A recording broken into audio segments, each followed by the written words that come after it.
Hello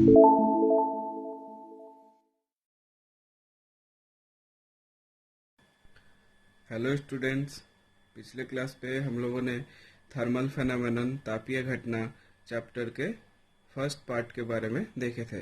अब इसी chapter का बाकी बचे हुए पार्ट के बारे में आज के क्लास पे हम लोग डिस्कस करेंगे। तो चलिए आज का क्लास शुरू करते हैं। तो सबसे पहले हम लोग देखते हैं कि द्रव्य का प्रसार। जैसे पिछले क्लास पे हम लोगों ने ठोस के प्रसार के बारे में हम लोगों ने पढ़ा था, आज हम लोग द्रव्यों का प्रसार के बारे में देखेंगे। तो द्रव्यों का प्रसार क्या होता है, जैसे कि हम लोगों ने पिछले क्लास पे भी बात किया था। अगर कोई भी अगर ठोस वस्तु है, अगर उसे हम लोग हीट करते हैं, गर्म करते हैं, तो उसके लंबाई, उसके क्षेत्रफल पे और उसके आयतन में वृद्धि होती है। ठीक उसी तरह से अगर हम लोग किसी द्रव को अगर हीट करेंगे, गर्म करेंगे, तो हम लोग देखेंगे कि उसका जो आयतन है, उसके आयतन पे भी वृद्धि हो रहा है। और ये जो वृद्धि है, ये सभी तरल के लिए समान नहीं होगा। जैसे मान लीजिए हम लोग अगर थोड़ा सा तेल लेते हैं और या फिर थोड़ा सा पानी लेते हैं या फिर कोई अल्कोहल या फिनॉल, ऐसा कुछ भी चीज लेते हैं, एक समान आयतन का मान लीजिए हम लोग तीन चीज लेते हैं और सभी को एक समान तापमात्रा पे अगर गर्म करते हैं, सेम हीट पे, तो देखा जाता है ये कि सभी में जो प्रसार है वो अलग अलग है। जैसे ये वाला उदाहरण से हम लोग ये समझ सकते हैं। जैसे हम लोग ने यहाँ पे तीन फ्लास्क लिया है, ए यहाँ पे पहला, दूसरा, तीसरा। पहले वाले में हम लोग ए, कोई भी एक तरल है ए, उसे रखे हैं। फिर दूसरे वाले में हम लोगों ने बी को रखा है और तीसरे वाले पे हम लोगों ने सी को रखा है। अब ये जो फ्लास्क थे, पहले ये T1 डिग्री सेंटीग्रेड पे थे। अब हम लोग क्या किए, एक वाटर बाथ लिए। वाटर बाथ मतलब एक तरह का ऐसा कंटेनर जिसपे पानी रखा हुआ है या इस पे गर्म पानी है मान लीजिए। तो ये जो गर्म पानी है ये T2 डिग्री सेंटीग्रेड पे है। अब अगर हम लोग यही जो तीनों फ्लास्क थे, इसको अगर यहाँ पे रख देते हैं, तो थोड़े देर बाद हम लोग देखते हैं कि इनके जो फ्लास्क में इनका जो ऊंचाई है, द्रव्यों का जो ऊंचाई है, वो अलग अलग दिखाई देगा। जैसे यहाँ पे इन तीनों का जो ऊंचाई था, हाइट था, ये समान था। लेकिन यहाँ पे आप अगर देखेंगे तो ये देखेंगे कि एक द्रव्य का ऊंचाई हो सकता है कि बहुत ही ज्यादा हो, मान लीजिए यहाँ तक हो सकता है, यहाँ तक। और दूसरे वाले द्रव्य का ऊंचाई मान लीजिए इतना होगा, और एक जो द्रव्य है उसका मान लीजिए थोड़ा सा बस सामान्य ही ऊंचाई में परिवर्तन आया है। तो शुरू में ये लोग यहाँ पे थे मान लीजिए, तो पहले वाले जो द्रव्य है इसमें प्रसार सबसे अधिक हुआ है, इसके बाद बी वाले में, इसके बाद सी वाले में हुआ है। तो इससे हमें यह पता चलता है कि जो द्रव्य है, सभी द्रव्यों का प्रसार समान नहीं होता है। सभी द्रव्य का अलग अलग प्रसार होता है, कोई ज्यादा होता है तो कोई थोड़ा सा कम हो सकता है। ठीक, ओके। अब हम लोग आगे देखेंगे द्रव्य का आभासी और वास्तविक प्रसार क्या होता है। जैसे इस पार्ट पे हम लोग देखेंगे कि हम लोग यहाँ पे ये समझेंगे कि अगर किसी पात्र पे अगर हम लोग कोई लिक्विड लेते हैं, कोई तरल लिए, तो हमें जो दिखाई देता है कि उसके जो आयतन है, आयतन में जो वृद्धि हमें दिखाई देगा, वो एक्चुअली एक्चुअली हमें वास्तविक जो उसके आयतन में वृद्धि है उससे थोड़ा सा कम ही हमें दिखाई देता है। अब ये कैसे होता है, जैसे मान लीजिए हम लोग यहाँ पे एक इस तरह का बीकर लिए। अब बीकर पे तरल है, इतना तरल है। अब हम लोग जब इसे गर्म करेंगे तो हमें तरल दिखाई देगा कि वो मान लीजिए इतना तक हो गया है, उसके ऊंचाई में इतना वृद्धि हुआ है।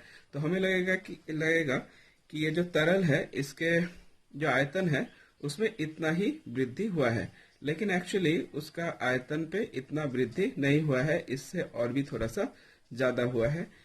इसे ही हम लोग देखेंगे। तो चलिए देखते हैं। देखिए क्या है, जब किसी पात्र में कोई द्रव्य गर्म किया जाता है तो पात्र भी गर्म होता है। अब मान लीजिए किसी भी कंटेनर पे अगर हम लोग किसी चीज को गर्म करते हैं, मान लीजिए इस तरह का कोई भी कंटेनर है, इस पे अगर हम लोग किसी तरल को रख करके गर्म करेंगे तो ये भी तो गर्म होगा ना। तो हम लोग ठोस के प्रसार पे पढ़ चुके हैं कि ठोस जो होते हैं उसे भी गर्म करने से उनका प्रसार होता है। तो इसी तरह से हम लोग पानी को किसी पात्र में लगकर अगर गर्म करेंगे तो क्या होगा, उस पे भी प्रसार होगा। तो देखिए क्या होता है, जब किसी पात्र में कोई द्रव्य गर्म किया जाता है तो पात्र भी गर्म होता है, जिससे पात्र भी गर्म होकर फैलता है। गर्म होगा तो ये फैलेगा, फैलता है, प्रसार फैलता है। इस कारण द्रव्य का जो प्रसार दिखाई देता है वो वास्तविक प्रसार से कम होता है। जैसे मान लीजिए इसका जो आयतन है, इसका जब थोड़ा प्रसार हो जाएगा तो ये तो ज्यादा आयतन ले पाएगा, इसका कैपेसिटी जो है वो थोड़ा सा बढ़ जाएगा। मान लीजिए ये पहले इतना था, लेकिन अब जब इसका आयतन बढ़ जाएगा तो अब तो ये और भी ज्यादा लिक्विड ले सकता है। इसे हम लोग और भी अच्छे तरह से पीछे समझेंगे और भी डायग्राम से। तो चलिए पहले यहाँ पे देख लेते हैं क्या लिखा गया है। तो मतलब हमें ये पता चल रहा है कि जब किसी पात्र में कोई द्रव्य गर्म किया जाता है तो पात्र भी गर्म होता है, जिससे पात्र भी गर्म होकर फैलता है। इसी कारण द्रव्य का जो प्रसार दिखाई देता है वो वास्तविक प्रसार से कम होगा। द्रव्य का ये ऑब्जर्व्ड एक्सपांशन आभासी होता है। ये जो ऑब्जर्व है, जो हम लोग को दिखाई देता है कि इतना ही बढ़ोतरी हुआ है, तो इसे हम लोग, ये जो है ये आभासी है, एपरेंट होता है। अतः जब द्रव्य का प्रसार पात्र के प्रसार को छोड़कर मापा जाता है तो वह द्रव्य का आभासी प्रसार कहलाता है। द्रव्य का वास्तविक प्रसार, जो वास्तविक पे मैं आपको जो बता रहा हूँ कि यहाँ से सपोज यहाँ तक हुआ है इसका प्रसार, वास्तविक प्रसार, द्रव्य का आभासी प्रसार और द्रव्य का आभासी प्रसार और वर्तन के प्रसार के योग के बराबर होता है। तो कैसे होता है ये हम लोग आगे भी बात करेंगे। तो देखिए, जैसे मान लीजिए हम लोग यहाँ पे एक फ्लास्क लिए हैं, फ्लास्क पे एक स्टॉपर लगा हुआ है, छिद्र युक्त स्टॉपर, जिसपे हम लोग क्या किए, एक संकड़ी ग्लास की नाली लगा दिए है इस पे, इस तरह से। अब इसको क्या किया है हम लोग, सपोज पानी से इसको भर दिए हैं, और ये जो पानी का ऊंचाई है यहाँ पे ओ बिंदु तक है। यहाँ पे जो पानी का ऊंचाई है ये ओ बिंदु तक है। और शुरुआत पे इसका टेम्परेचर मान लीजिए T1 डिग्री सेंटीग्रेड था। अब क्या हुआ, अब देखा जाता है कि इसको लेकर के हम लोग एक वाटर बाथ पे रख देते हैं, एक गर्म जल उष्मक पे रख देते हैं। तो रखने से क्या होगा, जैसे सबसे पहले तो ये जो गर्म तरल है, मतलब ये मान लीजिए वाटर ही है गर्म, तो ये इसके कांटेक्ट पे ये हम लोग का जो पात्र है, फ्लास्क है, वो पहले आएगा। और फ्लास्क जैसे ही इसके संपर्क पे आएगा तो इसका एक्सपांशन होगा, प्रसार होगा इसका। अब इसका अगर प्रसार होता है तो क्या होगा, प्रसार होने से हम लोग देखेंगे यहाँ पे जो तरल था ये ओ बिंदु तक था, तो इसके प्रसार होकर इसका आयतन बढ़ गया। तो ये जो तरल है, अब तरल का ऊंचाई ओ बिंदु से ए बिंदु तक आ जाएगा। मतलब इसके ऊंचाई में क्या होगा, ये जो ऊंचाई है वो थोड़ा सा कम हो जाएगा, इसके ऊंचाई पे थोड़ा सा कमी आ जाएगा, मतलब ये ए बिंदु तक आ जाएगा। तो मतलब क्या हुआ, तो ये ओ से जो ए बिंदु तक जितना आयतन ये तरल का नीचे आया है, तो हम लोग बोल सकते हैं क्या कि इतना आयतन ये जो फ्लास्क है, ये जो ठोस फ्लास्क था, इसके आयतन में वृद्धि हुआ है, बोल ही सकते हैं, क्योंकि इतना आयतन इसमें कमी आया है। तो ये आयतन कहाँ गया, जरूर ये फ्लास्क जो है इसका आयतन बढ़ा होगा इतना। अब देखिए क्या होता है, जब हम लोग इसी टेम्परेचर पे इसको कुछ देर तक छोड़ देते हैं, अब धीरे धीरे क्या होगा, ये जो पानी है वो भी गर्म होने लगेगा। तो ये पानी गर्म होकर अब देखा जाता है कि ये बी बिंदु तक आ जाता है, मतलब यहाँ पे। तो एकदम स्टार्टिंग पे पहले यहाँ पे ओ पे था, लेकिन थोड़ी देर तक जब रखे थे तब ये ए पे आया, उसके बाद तक हम लोग बहुत देर तक रख दिए तब ये बी बिंदु पे आया। तो मतलब क्या हुआ, अब जो तरल पे वृद्धि हुआ है वो कितना हुआ है, इतना वृद्धि हुआ है ना। लेकिन हम लोगों को देख करके क्या लग रहा था, हमें देख करके लग रहा था कि ये बस इतना ही वृद्धि हुआ है। तो देखिए VAB मतलब आयतन, ए बी आयतन जो है, ए से बी का इतना जो आयतन है, तो ये क्या हुआ, द्रव्य का वास्तविक प्रसार। मतलब क्योंकि ये जब गर्म किए थे तब तो ये ए बिंदु तक आ गया था, लेकिन वापस जब ये थोड़ा सा और हीट हुआ तो ए से बी बिंदु तक बढ़ा। मतलब ये जो तरल है इसका आयतन कितना बढ़ा, ए से बी तक। तो ये ए से बी तक जो है इसको हम लोग बोलेंगे द्रव्य का वास्तविक प्रसार, मतलब रियल एक्सपेंशन। और भी ओ बी, ओ से बी जो है, तो ये हम लोगों को देख करके लग रहा है कि पहले इतना था अब इतना बढ़ा है, मतलब इसे ही हम लोग क्या बोलेंगे, द्रव्य का आभासी प्रसार। ये जो भी ओ बी है यहाँ से इतना तक, इसे हम लोग द्रव्य का आभासी प्रसार बोलेंगे, मतलब अपरेंट एक्सपांशन बोलेंगे इसे। ठीक, इसे अपरेंट एक्सपांशन बोलेंगे। और भी ओ ए, तो हम लोगों ने पहले ही बात किया, जो ये ओ बिंदु तक जो तरल था वो अब ए बिंदु तक आ गया, मतलब इतना इसके आयतन में कमी हुआ। ये आयतन कहाँ गया, जरूर ये जो फ्लास्क था इसके आयतन में वृद्धि हुआ होगा। तो इसीलिए ये क्या है, आयतन ओ ए क्या है, वर्तन का प्रसार, मतलब एक्सपेंशन ऑफ फ्लास्क। तो हम लोग का आयतन ए बी, भी ए बी, यहाँ से यहाँ तक का जो आयतन है वो क्या है, वो है भी ओ बी, आयतन ओ बी। ये तो आयतन ओ बी, ओ से बी, इसे हम लोग क्या बताए थे, ये आभासी प्रसार था। और आयतन ओ ए, मतलब भी ऑफ ओ ए, ये क्या है, ये हम लोगों का जो बर्तन है उसका प्रसार है। तो हम लोगों का क्या हो गया, ये जो यहाँ से यहाँ तक का जो ऊंचाई है, ये हम लोग का क्या है, ये वास्तविक प्रसार है। तो वास्तविक प्रसार किसके किसके बराबर हो गया, वास्तविक प्रसार बराबर हो गया द्रव्य का आभासी प्रसार प्लस बर्तन का प्रसार। तो इसलिए ये ऐसे लिख सकते हैं हम लोग इसको। अब देखिए, हम लोग देखेंगे द्रव्य का वास्तविक प्रसार गुणक और आभासी प्रसार गुणक क्या होता है। तो द्रव्य का आभासी प्रसार गुणक, तो द्रव्य का आभासी प्रसार गुणक कोएफिशिएंट ऑफ अपरेंट एक्सपेंशन क्या होता है। जैसे माना द्रव्य के दी हुई मात्रा का T1 डिग्री C पर आयतन V1 है। मान लीजिए इसमें कोई एक तरल लेते हैं जिसका शुरू पे जो तापमात्रा था वो T1 डिग्री था, तब इसका आयतन जो है वो V1 था। अब जब द्रव्य को गर्म किए, द्रव्य के दी हुई मात्रा का T1 डिग्री C पर आभासी आयतन जो है वो V2 है। अब इसका जो आयतन है हम लोगों को दिखाई दे रहा है कि वो सपोज B तक चला गया, तो ये है हम लोग का V2। जहां आभासी आयतन मतलब कितना आयतन में वृद्धि हुआ है, तो आभासी हम लोग आभासी आयतन में वृद्धि कितना है, O से A तक। तो इसलिए हम लोग इसको लिखे हैं आभासी आयतन में वृद्धि O से A तक है, लेकिन जो आभासी आयतन है वो तो A तक होगा। जहां आभासी आयतन V2 बराबर V1 प्लस VAO लिख सकते हैं हम लोग। मतलब यहाँ से यहाँ जितना बढ़ा है और शुरू में इतना था, ये V1 लिए थे हम लोग, तो V1 प्लस VAO।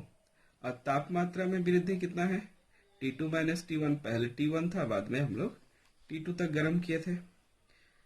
तथा आभासी आयतन में वृद्धि, आयतन में वृद्धि कितना हुआ, इतना ही हुआ। तो ये जो आयतन है ये क्या कैसे निकाल सकते हैं, पहले हम लोगों का V1 था इतना तक और बाद में हम लोगों का हुआ V2। तो V2 से हम लोग अगर V1 को घटाएंगे तो हम लोगों को ये आभासी आयतन निकल जाएगा। तो हम लोग का आभासी आयतन VAO बराबर V2 माइनस V1 लिख सकते हैं हम लोग इसको। तो देखा जाता है ये जो आभासी आयतन में वृद्धि हुआ है ये V1 का समानुपात है। उसी तरह से देखा गया है कि V2 माइनस V1, ये जो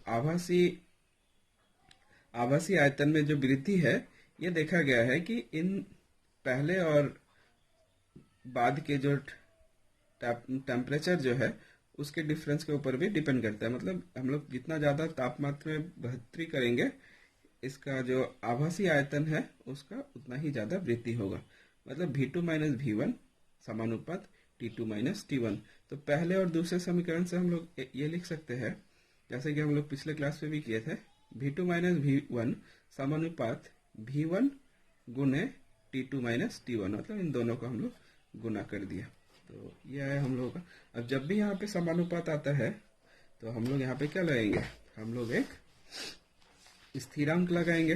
तो यहाँ पे भी लगाएगा। तो V2 माइनस V1 बराबर, इसको ये वाला जो स्थिरांक है ये गामा होता है, इस तरह से लिखेंगे, गामा ए गुने V1 गुने T2 माइनस T1, जहाँ गामा ए क्या है, गामा ए बराबर आभासी प्रसार गुणांक है। ठीक, तो अब हम लोग गामा ए बराबर क्या लिख सकते हैं, ये जो है यहाँ पे, इसके नीचे हम लोग इससे इसको डिवाइड कर देंगे। तो गामा ए बराबर क्या हो गया, V2 माइनस V1 बटे V1 गुने T2 माइनस T1। कुछ नहीं, बस इसको अलग किया और इन सबको इसके नीचे भेज दिए। तो हम लोगों का ये आ गया गामा ए। और ये गामा ए क्या है, हम लोगों का आभासी प्रसार गुणांक है। अब हम लोग देखेंगे आभासी प्रसार गुणांक का परिभाषा। तो इकाई आयतन के द्रव्य का तापमान इकाई डिग्री बढ़ाने पर उस द्रव्य के आयतन में जो आभासी प्रसार होता है उसे उस द्रव्य का आभासी प्रसार गुणांक कहते हैं। इसे गामा ए से व्यक्त करते हैं। ठीक, अब हम लोग देखेंगे कि द्रव्य का वास्तविक प्रसार गुणांक क्या होता है। हम लोग देखे थे कि द्रव्य में दो तरह का प्रसार हो रहा था, एक आभासी प्रसार और एक वास्तविक प्रसार। तो अब जो हम लोग देखेंगे वो है द्रव्य का वास्तविक प्रसार गुणांक, मतलब coefficient of real expansion of liquid. तो यहाँ भी सेम पहले की तरह ही करेंगे। माना द्रव्य के दी हुई मात्रा का T1 डिग्री पर DC पर आयतन V1 है और T2 डिग्री C पर वास्तविक आयतन है V2, जहां वास्तविक आयतन कितना होगा, V2, जो वास्तविक आयतन वो V1 प्लस VAB। जैसे यहाँ पे शुरू पे इसका जो आयतन था ये V1 था, और जो वास्तविक आयतन है वो बाद में कितना हो गया, इतना इसमें बढ़ोतरी आया था, VAB, है ना। तो यही हम लोग यहाँ पे लिखे हैं कि जहाँ वास्तविक आयतन V2 बराबर V1 प्लस VAB, तापमान में वृद्धि बराबर V2 minus V1 degree C, तथा वास्तविक आयतन में वृद्धि VAB बराबर क्या होगा, V2 माइनस V1, है ना, V2 माइनस V1। जैसे पहले जो आयतन था ये यहाँ पे हुआ V1, और बाद में जब गर्म किए तो ये यहाँ पे V2 हुआ। अब इससे इसको घटा देंगे तो ये बीच वाला हम लोग का आयतन निकल जाएगा, जिस वजह से यहाँ पे लिखा गया है वास्तविक आयतन में वृद्धि बराबर V2 माइनस V1। तो फिर से हम लोग ये प्रयोग से पाए हैं कि V2 माइनस V1 समानुपात होता है V1 का, एवं V2 माइनस V1 समानुपात होता है T2 माइनस T1 का। ये दोनों ही चीज होते हैं। तो हम लोग दोनों को एक साथ कर सकते हैं समीकरण 1 एवं 2 से। V2 माइनस V1 समानुपात V1 ये वाला गुने T2 माइनस T1, ये वाला किए है। अब जब भी समानुपात आएगा तो कांस्टेंट आएगा एक स्थिरांक। तो यहाँ पे गामा आर आया है। तो अब फिर से ये गामा आर बराबर क्या होगा, इसके नीचे ये इनको भेज देंगे। तो गामा आर बराबर V2 माइनस V1 बटे V1 गुने T2 माइनस T1, जहाँ गामा आर क्या है, वास्तविक प्रसार गुणक है। ठीक, इकाई इन लोगों का क्या होगा, जैसे ऊपर भी आयतन नीचे भी आयतन, आयतन आयतन कट जाएगा।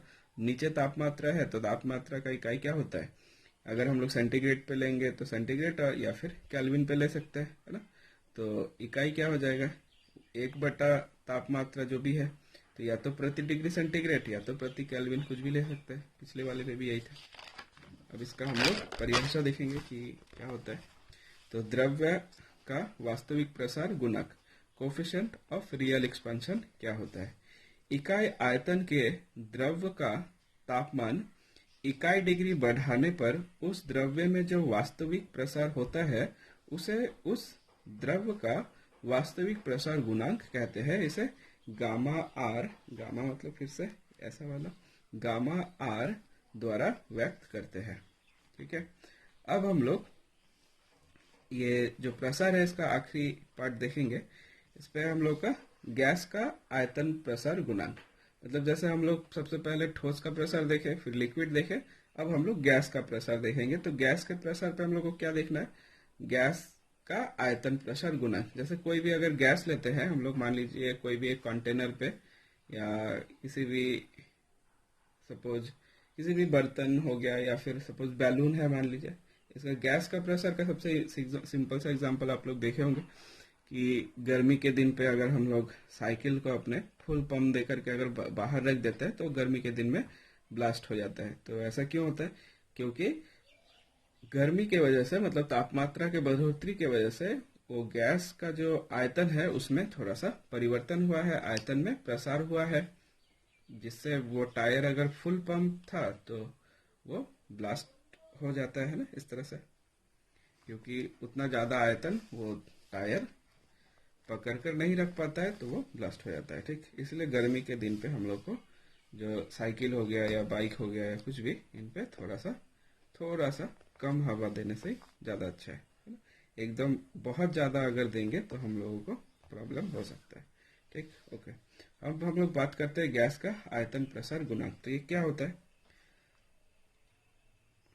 आयतन प्रसार गुणांक में गैस के निश्चित मात्रा का दबाव स्थिर रहता है तथा तापमान के बदलने से आयतन बदलता है। यहाँ पे हम लोग अगर दबाव को स्थिर नहीं रखेंगे तो हम लोग इसको ठीक से नहीं समझ पाएंगे। तो इसलिए हम लोग दबाव को स्थिर रख के अगर तापमात्रा बढ़ाते हैं तब देखेंगे कि इसका आयतन में कितना बढ़ता है। तो चार्ल्स के नियम के अनुसार स्थिर दबाव पर तापमान के प्रति डिग्री सेंटीग्रेड बढ़ाने से गैस के आयतन में वृद्धि और 0 डिग्री सेंटीग्रेड पर उस गैस का आयतन ही गैस का आयतन प्रसार गुणांक कहलाता है। इसे अल्फा वी द्वारा व्यक्त करते हैं।